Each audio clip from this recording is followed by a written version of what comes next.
Welcome, Build Out here. Super excited about this video. And in this video, we're going to talk about navigating the strategic landscape of PMOs, right? I saw an article on PMOs the other day and I'm really excited. I want to give you some of the insights of what was in that article, talk about some of the trends, and then also talk about what I see and some of my opinions on those same trends. Make sense?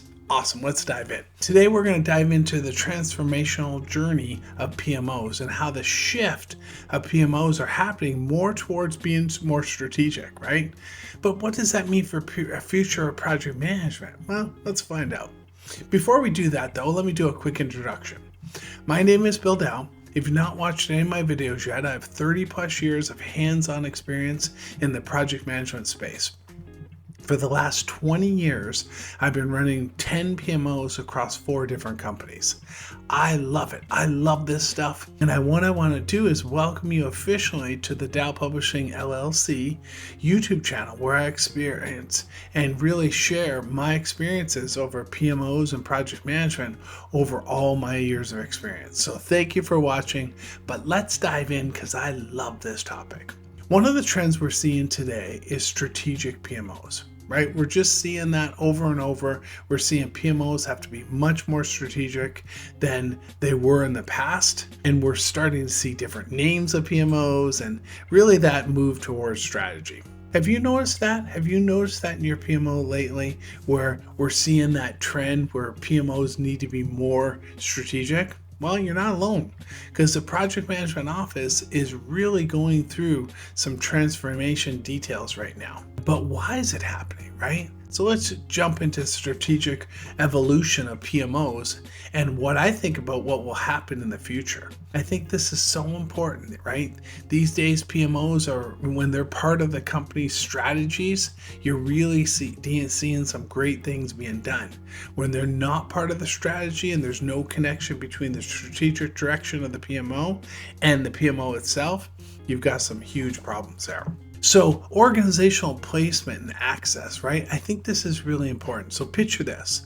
A PMO with direct access to the leadership team is strategically positioned to do great things. When a PMO doesn't have access to the strategic or to the leadership team, then their strategy has a much harder time to being aligned. That's not always going to be possible. You're not always going to have a seat at the table, and that's going to really depend on the size and the complexity of your company. I've worked at smaller companies where have had more of a seat at that leadership table, and I've worked at larger companies where I haven't had that seat, right? So that's really key. I actually have a video on getting a seat at the leadership table and giving you some best practices and some tips on that. And it's possible in some companies, and sometimes it's not.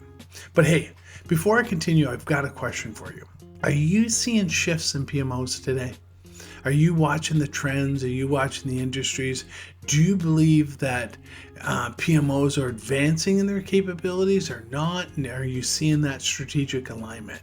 Definitely comment below. I'm dying to know what you're thinking. I'm dying to know what your thoughts are on PMOs and where they are from a strategic alignment perspective. Does that make sense? Yeah, comment below. I'm really interested in hearing about that. Great. Okay, let's keep going. Number 3. Strategic capacity planning and resource management.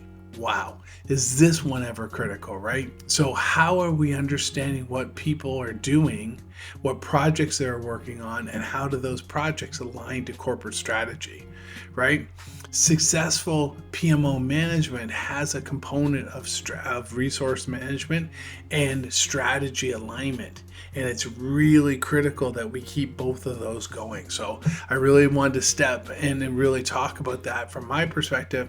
I've done that for many years, is really around understanding what people are working on and the strategy alignment, and then making sure that you as a PMO, that you're stepping up and you're giving people the training they need to run those strategic projects, right? I've done this for many years, where you really do have to focus on the people, focus on the training that you're getting for those people, and then making sure that those projects are all lined up, right? Great example, right?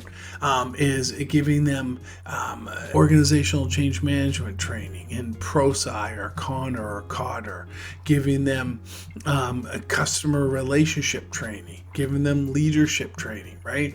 All of these components and all these trainings will really help them drive more strategic and be involved in more strategic projects. Does that make sense? Right? The other thing that we've done is determining what they're working on, right? And then having timesheet data and driving timesheet data and ensuring that timesheet and the projects that they're working on are aligned to the strategy as well. So there's a couple different components there. You skill them up and then you make sure they're working on the right projects, all driving towards strategy. Number 4, portfolio management and project aborting. Right? So really basically canceling a project, abort. Let's get rid of this project because it's not driving the strategic value. So in the realm of portfolio management, the PMO is really gearing up and getting much more mature on understanding what projects we should be working on and what projects we just have to cancel and stop, right? I was listening to a webinar once where a company had an individual that would basically cancel projects. So if those projects were not aligned to the strategy, that C-level person, he verified that the projects were aligned, and if they weren't, they got canceled. So that's a key component. And imagine the level of maturity they had in that company to be able to cancel projects when they weren't aligned to strategy. Very, very powerful and something you should consider. Number 5. Desired really the future PMO functions, right? What functions are going to be in the PMO, right? Well, again, there's a lot. You don't have functions for the sake of functions. What you do is you have functions that are basically aligning to a business problem. So we've got this business problem we're trying to solve. What function in the PMO do you have? What service in the PMO do you have? A lot of times PMO leaders just create functions or services for the sake of having them. And my thought process is you have to have services and functions that are solving key business problems. And when you have that alignment, it really helps you be much more successful in driving a future-driven PMO and keeping in front of that. And then number 6 is really future-proofing your PMOs. I love that statement, but I think it's very, very difficult.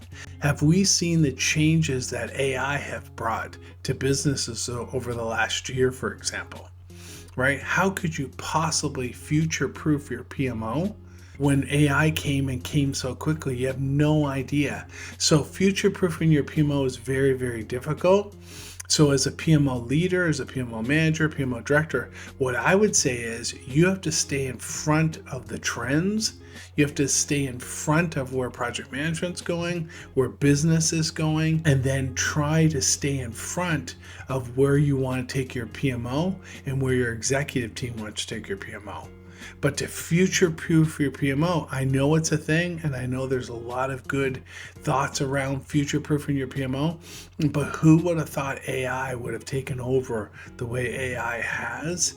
And as one example, right? Just one example, and we're still need to understand exactly where we're going with AI. But again, future-proofing your PMO is a very difficult thing to do, but you as a PMO leader need to stay on top of that.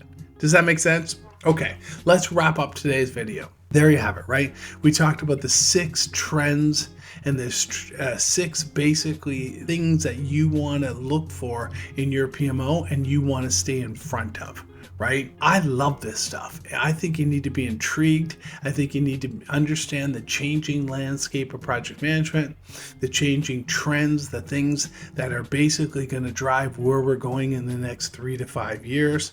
And like I said, who would have thought AI would have changed the way we're playing in the business world as we are today? Crazy stuff. I love it all. Stay engaged in it. Watch my next video. I'm super excited about this, and thanks for watching, and I'll see you online. Thanks.